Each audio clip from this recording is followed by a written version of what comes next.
Good evening, सत श्री अकाल। क्या हालचाल से दिवात्मा बकवास में एक बार फिर से आप सभी प्यारे मित्रों का तहे दिल से स्वागत है।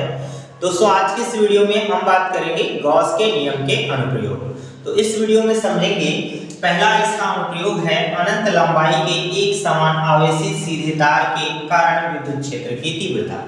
यानी अगर एक समान रूप से यह कोई आवेशित तार है जिस पर आवेश एक समान रूप से बिखरे हुए हैं, तो इसके कारण वैद्युत क्षेत्र की तीव्रता कुछ दूरी पर कैसे निकालेंगे। मान लेते हैं कि यह चालक तार जो है वो अनंत लंबाई का है, अनंत लंबाई का, उसकी भी कोई लंबाई होगी। तो सपोज मान लेते हैं इसकी लंबाई कितनी है मित्र, L है। ये लंबाई L हम डिनोट करके रखेंगे। और इस सीधे चालक तार से मान लो r दूरी पर हमें क्या करना हो, वैद्युत क्षेत्र ज्ञात करना हो। तो हम जानते हैं कि जहां पर वैद्युत क्षेत्र ज्ञात करना हो वहां पर एक पॉइंट हम ले रहे हैं P। अब इससे पहले आप लोगों ने एक पॉइंट चार्ज के कारण वैद्युत क्षेत्र की तीव्रता पढ़ी है, तो उसके लिए तो आप फॉर्मूला डायरेक्टली जानते हैं कि E बराबर होता है KQ/r², तुरंत जान जाते हैं। लेकिन दोस्तों, यहाँ पर आवेश बहुत सारे हैं, ढेर सारे आवेश हैं। तो इन्हीं सब आवेशों के कारण, जब जहां पर बहुत ज्यादा आवेश हो, एक बिंदु आवेश ना हो, तो उसके कारण वैद्युत क्षेत्र की तीव्रता कैसे ज्ञात की जाती है, यही गॉस अंकल ने बताया है। और लेकिन आपको ये बात ध्यान रखनी है कि गॉस का नियम तभी एप्लीकेबल होता है जब आवेश जहां पर रखे हों उसके चारों ओर सरफेस क्या हो, क्लोज हो। अच्छा, जहां पर एक आवेश या ढेर सारे आवेश कहीं पर रखे हों, उसके चारों ओर एक क्लोज सरफेस हो, तो ऐसे क्लोज सरफेस को हम गॉसियन सरफेस भी कहते हैं। ये बात भी आपको ध्यान रखनी है। तो आइए इसी डेरिवेशन को कंप्लीट करने की कोशिश करते हैं। आपको याद हो कि हमने पिछले लेक्चर में आप लोगों को बताया है कि गॉस का नियम तभी एप्लीकेबल होगा जब चार्ज क्लोज सरफेस के अंदर रहेंगे। यहाँ पर अगर इन आवेशों को हम क्लोज कर दें तो शायद हम यहाँ गॉस का नियम लगा सकते हैं। इसलिए आपको क्या करना होगा, जितनी दूरी पर ये वैल्यू निकालनी है हमें वैद्युत क्षेत्र की तीव्रता, वहां से क्या करेंगे, एक सिलेंडर बना देंगे। सिलेंडर बोले तो एक बेलन बना देंगे। क्या बना देंगे मित्रों, बेलन का आविष्कार कर देंगे। आविष्कार नहीं करना है, बनाना है। ठीक है, इस तरह से हमने ये एज्यूम कर लिया कि एक बेलन हो गया। अब बेलन के अंदर तीन सरफेस होते हैं। एक सरफेस तो ये ऊपर की ओर है और उसी तरह से एक सरफेस नीचे की ओर है। अगर आप ये हमारा मार्कर ले लें तो ये एक बेलन है, इसके ऊपर वाला सरफेस वृत्ताकार होता है, यह भी वृत्ताकार है। तो इस पृष्ठ की दिशा ऊपर की ओर होगी और इस पृष्ठ की दिशा नीचे की ओर होगी। ये दोनों हमारे समतल पृष्ठ हैं और ये हमारा क्या होगा, एक वक्र पृष्ठ कहलाएगा। तो हम क्या करेंगे, इसे तीन पृष्ठों में डिवाइड कर देंगे। एक पृष्ठ हमारा ये है और एक पृष्ठ ये है और एक पृष्ठ ये है। इस पृष्ठ का नाम हम दे रहे हैं S1 और इस पृष्ठ का नाम दे रहे हैं S2 और इस पृष्ठ का नाम दे दिया जाएगा S3। ऐसा हम कर ले रहे हैं। इसके लिए अब आप देखिए, ये आवेश जो होंगे, आवेश से जब बल रेखाएं निकलेंगी तो रेडिकली आउटवर्ड्स चारों ओर इस तरह से निकलेंगी। ध्यान रखिएगा, ये हमारा वायर है, वायर की यहाँ पर आवेश होगा तो इधर की ओर, इधर की ओर, इधर की ओर, इस तरह से हमारे आवेश से बल रेखाएं रेडिकली आउटवर्ड्स यानी त्रिज्यीय रूप से बाहर की ओर निकलेंगी। इस तरह से, ऐसा नहीं होगा ऊपर नीचे नहीं निकलेंगी, इस तरह से। ये आपको कॉन्सेप्ट ध्यान रखना है। तो दोस्तों, जब बल रेखाएं इधर की ओर जा रही होंगी तो वैद्युत क्षेत्र की दिशा भी इधर ही होगी इसमें। लेकिन अब यहाँ पर जो आवेश होंगे इसकी भी दिशा क्या होगी, इधर की ओर होगी वैद्युत क्षेत्र की दिशा। यहाँ पर भी वैद्युत क्षेत्र की दिशा इधर ही होगी। हालांकि इस साइड भी निकलेंगे, ऐसा नहीं है कि नहीं निकलेगा। तो यह बात ध्यान रखनी है, इधर भी वैद्युत क्षेत्र की तीव्रता इधर की ओर है। क्लियर हो गई बात, इतनी बात समझ में आनी चाहिए। अब आप देखिए, यह हमारे क्षेत्रफल की दिशा है ऊपर की ओर, इसमें क्षेत्रफल की दिशा ये है, तो इनके बीच 90 डिग्री का एंगल बन रहा है। इनके बीच कितने डिग्री का एंगल बन रहा है, 90।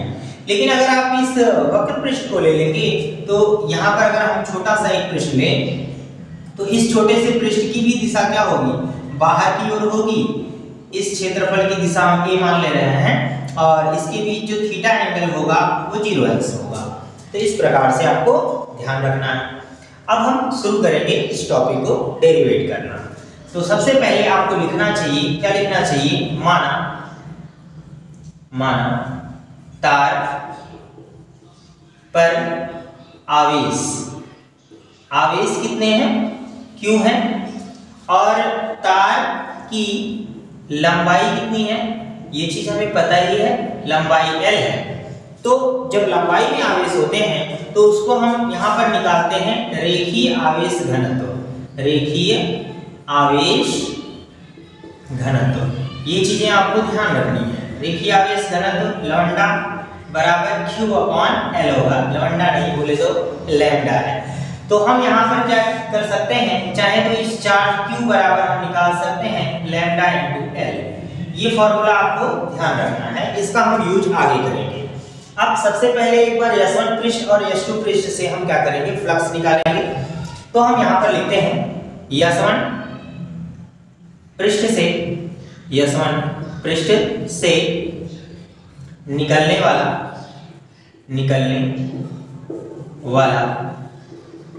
फ्लक्स। काफी शॉर्ट तरीके से मैं आप लोगों को बताने की कोशिश करूंगा। तो इस फ्लक्स को हम मान लेते हैं φ1। फ्लक्स बराबर होता है वैद्युत क्षेत्र और साथ में क्षेत्रफल और इनटू होता है cos थीटा। अब आप जान रहे हैं S1 पृष्ठ के लिए cos थीटा कितना है, cos 90 के लिए लिख लेंगे। हम जानते हैं कि cos 90 की वैल्यू कितनी होती है, 0। यहाँ पर आप लिख लीजिएगा cos 90 इज इक्वल कितना होता है, 0। ये चीज आपको ध्यान रखना है। तो φ1 बराबर क्या हो जाएगा, 0 हो जाएगा। इसी तरह से आप लिखिएगा S2 पृष्ठ से निकलने वाला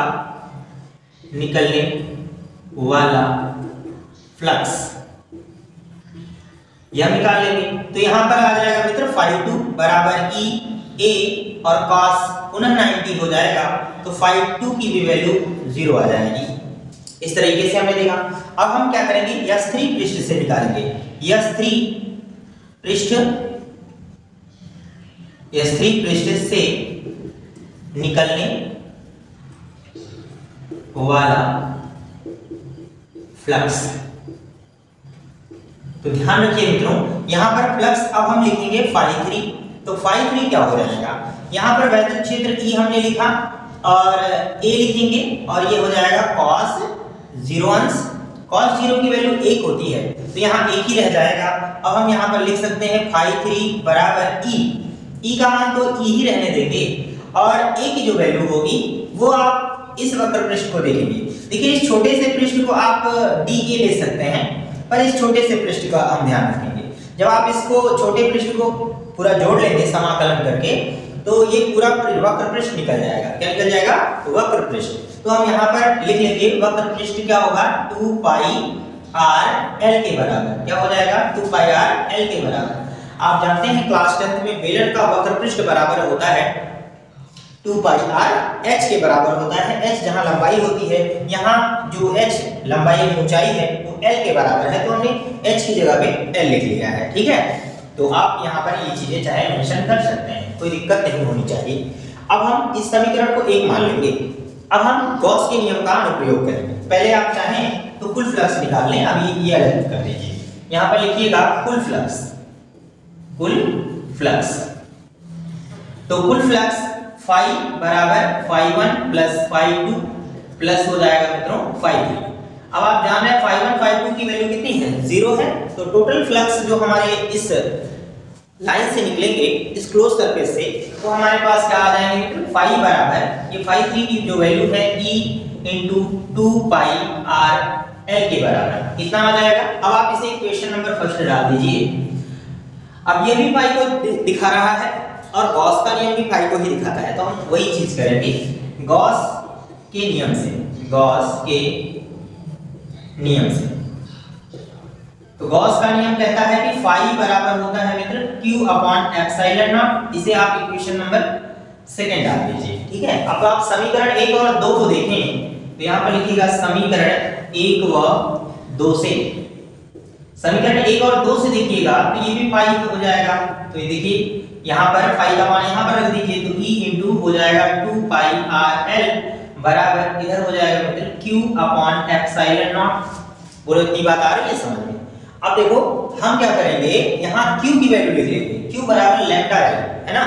आवेश तो बहुत सारे हैं, उन सबको हम नहीं रखेंगे, तो इस घनत्व के फॉर्मेट में लिखेंगे। तो इसके लिए हम ये कर सकते हैं कि वैद्युत क्षेत्र E बराबर यहाँ Q की जगह पे आप लिख दीजिएगा लैम्डा इंटू एल अपॉन ये हमारा आ जाएगा 2 pi R L into epsilon naught, और यहाँ पर लिख लीजिएगा क्योंकि Q बराबर होता है लैम्डा इंटू एल, इसलिए हमने ये चीज रख लिया है।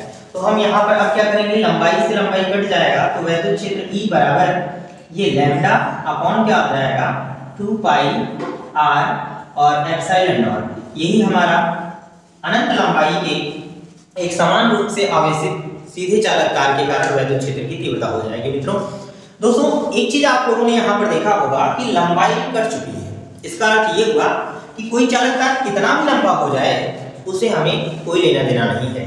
हमें मतलब तो सिर्फ इतना है कि यह आवेश कितने घने रूप में है। घने रूप का अर्थ क्या हुआ, घनत्व, जो कि यहाँ पर दिया गया है। तो वैद्युत क्षेत्र की तीव्रता घनत्व पर निर्भर कर रही है, लंबाई पर निर्भर नहीं कर रही है। उम्मीद करते हैं दोस्तों ये कॉन्सेप्ट और ये डेरिवेशन आपको पसंद आया होगा। अगर पसंद आया हो तो प्लीज इसे दोस्तों के साथ जरूर शेयर करिएगा और हमारे चैनल को भी सब्सक्राइब जरूर करिएगा। मिलते हैं अगली वीडियो में एक और नए कंटेंट के साथ, तब तक के लिए गुड बाय।